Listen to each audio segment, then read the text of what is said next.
next moves us into the main part of the book. First, Job speaks. And this is how this section of the book works. First, Job is going to speak, and then they'll follow a response from a friend. Then Job will respond to that friend. Then another friend will respond to Job's response, and so on back and forth for 3 cycles. And this whole debate is focused on 3 questions. Is God truly just in character? And does God run the universe on the strict principle of justice? And if so, then how is Job's suffering to be explained? Job 14. Man who is born of a woman is few of days and full of trouble. He comes out like a flower and withers. He flees like a shadow and continues not. And do you open your eyes on such a one and bring me into judgment with you? Who can bring a clean thing out of an unclean? There is not one. Since his days are determined, and the number of his months is with you, and you have appointed his limits that he cannot pass, look away from him and leave him alone, that he may enjoy like a hired hand his day.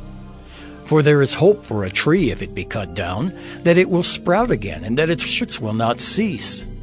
Though its root grow old in the earth and its stump die in the soil, yet at the scent of water it will bud and put out branches like a young plant. But a man dies and is laid low. Man breathes his last, and where is he? As waters fail from a lake, and a river wastes away and dries up, so a man lies down and rises not again. Till the heavens are no more, he will not awake or be roused out of his sleep. Oh, that you would hide me in Sheol, that you would conceal me until your wrath be past, that you would appoint me a set time and remember me. If a man dies, shall he live again?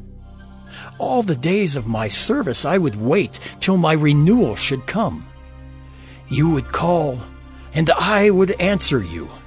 You would long for the work of your hands, for then you would number my steps. You would not keep watch over my sin. My transgression would be sealed up in a bag, and you would cover over my iniquity. But the mountain falls and crumbles away, and the rock is removed from its place. The waters wear away the stones, the torrents wash away the soil of the earth. So you destroy the hope of man. You prevail forever against him, and he passes. You change his countenance and send him away. His sons come to honor, and he does not know it. They are brought low, and he perceives it not. He feels only the pain of his own body, and he mourns only for himself. Job 15.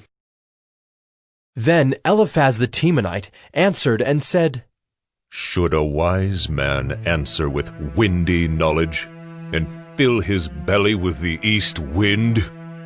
Should he argue in unprofitable talk, or in words with which he can do no good? But you are doing away with the fear of God and hindering meditation before God. For your iniquity teaches your mouth, and you choose the tongue of the crafty. Your own mouth condemns you, and not I. Your own lips testify against you. Are you the first man who was born? Or were you brought forth before the hills? Have you listened in the counsel of God? And do you limit wisdom to yourself?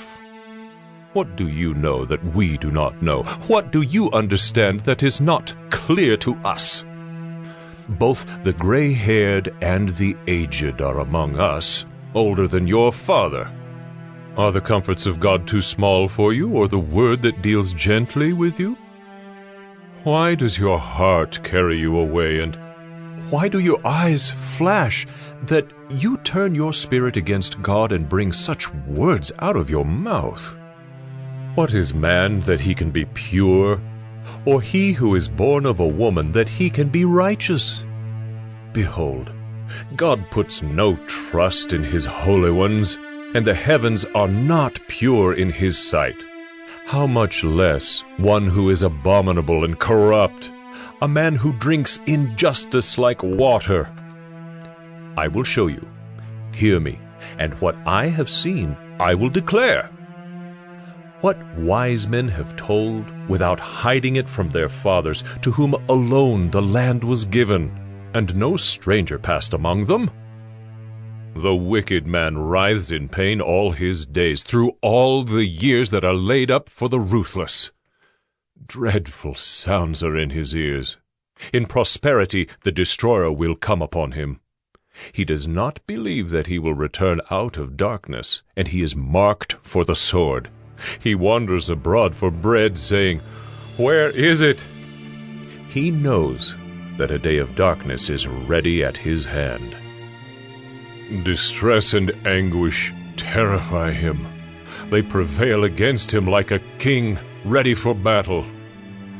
Because he has stretched out his hand against God and defies the Almighty, running stubbornly against him with a thickly bossed shield, because he has covered his face with his fat, and gathered fat upon his waist, and has lived in desolate cities, in houses that none should inhabit, which were ready to become heaps of ruins, he will not be rich, and his wealth will not endure, nor will his possessions spread over the earth. He will not depart from darkness. The flame will dry up his shoots, and by the breath of his mouth he will depart. Let him not trust in emptiness, deceiving himself. For emptiness will be his payment. It will be paid in full before his time, and his branch will not be green. He will shake off his unripe grape like the vine, and cast off his blossom like the olive tree. For the company of the godless is barren, and fire consumes the tents of bribery.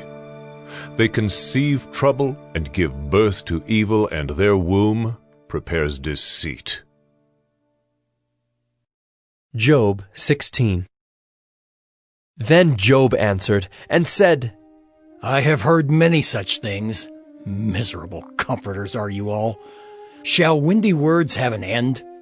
Or what provokes you that you answer? I also could speak as you do if you were in my place. I could join words together against you and shake my head at you.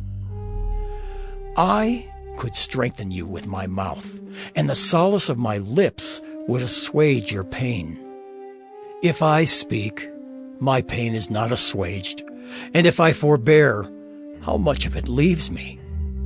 Surely now God has worn me out. He has made desolate all my company. And he has shriveled me up, which is a witness against me, and my leanness has risen up against me. It testifies to my face. He has torn me in his wrath and hated me.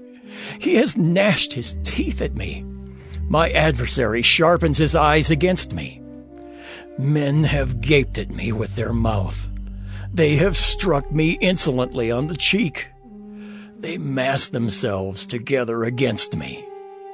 God gives me up to the ungodly and casts me into the hands of the wicked. I was at ease, and he broke me apart. He seized me by the neck and dashed me to pieces. He set me up as his target. His archers surround me. He slashes open my kidneys and does not spare.